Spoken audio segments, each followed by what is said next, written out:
Ever since I can remember, Connor Bedard has been looked at as the consensus first overall pick in the 2023 NHL draft. But what if I told you that there was a strong competitor for that #1 spot and a player that could eventually be a better overall player than Connor Bedard? His name is Adam Fantilli. Hello guys, and welcome back. Today we are going to be taking a look at, in my opinion, the top 2 best prospects of the 2023 draft in Connor Bedard and Adam Fantilli, a race that I think is way closer than many people are giving it credit for. To me, I think there could be a situation where Fantilli becomes better than Bedard in some ways, especially once they transition onto the NHL, but there's a lot to talk about here because to me, the gap between the two is getting smaller and smaller as we see each prospect play. But when we compare Bedard versus Fantilli, how does it line up? Which player projects better to the NHL? What are their tools? What are their weaknesses? And what can we expect from them and their NHL careers? Watch till the end for the full scouting report and all the prospect thoughts, and make sure to hit that subscribe button if you guys are new. 50% of you guys aren't subscribed, so if you like hockey and draft content,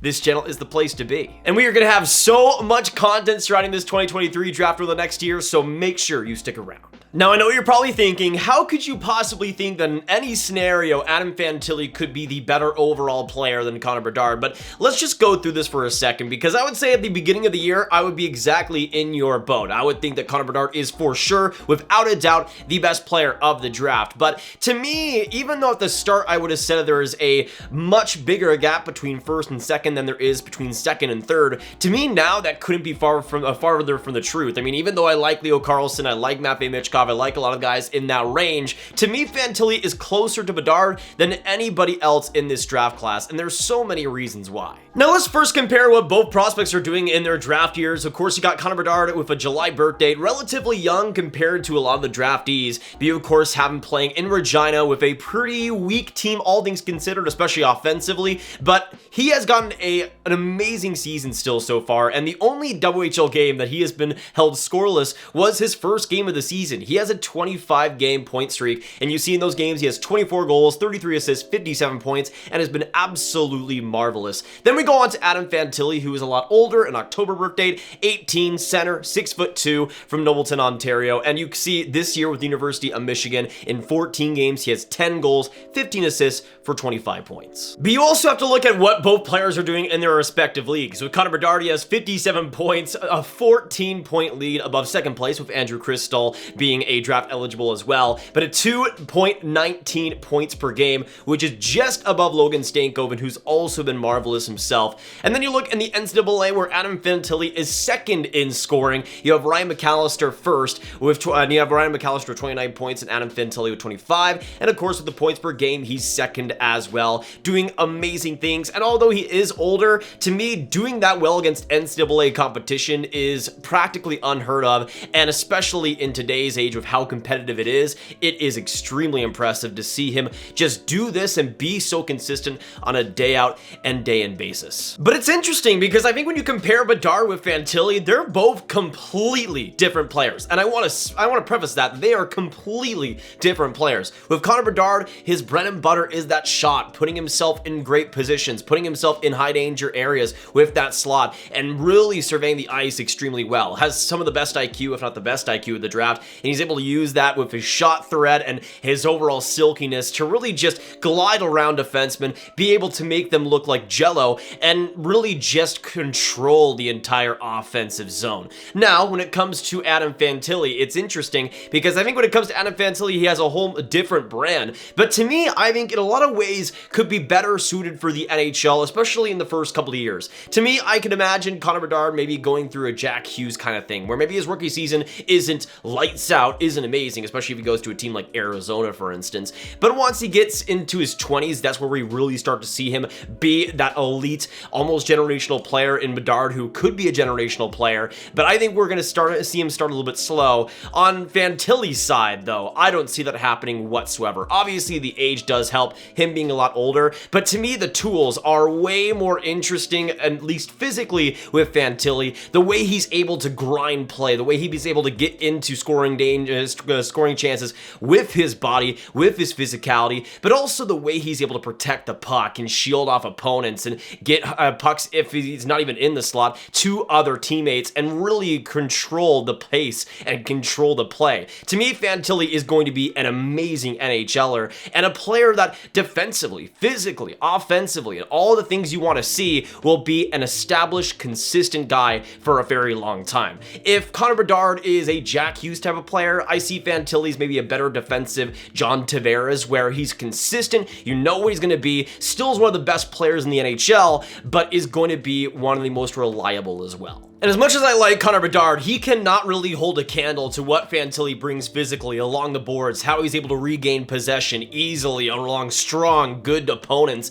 and how consistent he is at it too. He's been playing against great competition and has been doing so well with it. On Bedard's side, there are some massive question marks still, I think, with his defensive game specifically. I mean, he's playing in the WHL. It's not like it's the best league of all time, and he's giving up pucks sometimes where you don't want to see him give up too many pucks. But at the same time, I feel like in his position, he kind of knows how good he is, and that might kind of go to his head a little bit. So I can see why he might not prioritize defense as much as prospects like Adam Fantilli might. But to me, I think that just those concerns start to warp my view a little bit and start to kind of show how Fantilli could be at least a more mature NHL player, especially if they both were to play in year one somehow. But even though I think there might be some issues with Bedard, still, that ceiling and talent is sky high. So if you're going to go for pure potential, I see why you go Bedard, but Fantilli still brings a lot to the table. And even though I don't see him starting as slow as Jack Hughes, again, it kind of just goes in the line of I think there might be some struggles to start out, and I don't think he's going to be the savior immediately. And I think in some ways, Fantilli projects a little bit better, at least with how he's able to consistently play, where he's getting his shots, where he's passing, and where he's passing to. To me, with Fantilli, no matter the teammates, he's going to make them look so good, so impressive, and that just comes with how mature he is on the ice, how patient he can be, how he always makes the right decision. With Bedard, I think, again, the talent is way bigger than Fantilli, even though Fantilli brings a lot of skill to the table, and that should not be underestimated. But I feel like with Fantilli, there's a good chance that while Bedard might score more, especially on the goal-scoring side, Fantilli could be a better overall player, and maybe a player that's more likely to win a Stanley Cup as a first-line center. And I hate to do this, but you look at Stanley Cup winners over the years, especially in the last decade, and what do you see as first-line centers? Guys that can be strong, that can play physically, can be those elite all-around guys. Ryan O'Reilly, Nathan MacKinnon, Steven Stamkos, Sidney Crosby, obviously. Guys that aren't afraid to really get physical when they need to. And with Adam Fantilli, I think there is some comparison to Ryan O'Reilly, even though I think there's a lot more offensive potential there than Ryan O'Reilly even had. But to me, you look at the pedigree, you look at what Fantilli is able to bring on a shift-to-shift basis, and to me, especially defensively, he's going to be impacting the game way more than Bedard is, and that to me could be the difference for some teams. And hey, if you get that second overall pick, I'm looking at prior drafts, this might be the best second overall pick consolation prize since Jack Eichel. And that's one thing too, is that strength. Even though Connor Bedard is an amazing skater, he's not on Connor McDavid levels of skating. And I think, again, there might be some growing pains when he goes up to even bigger competition, even bigger defensemen.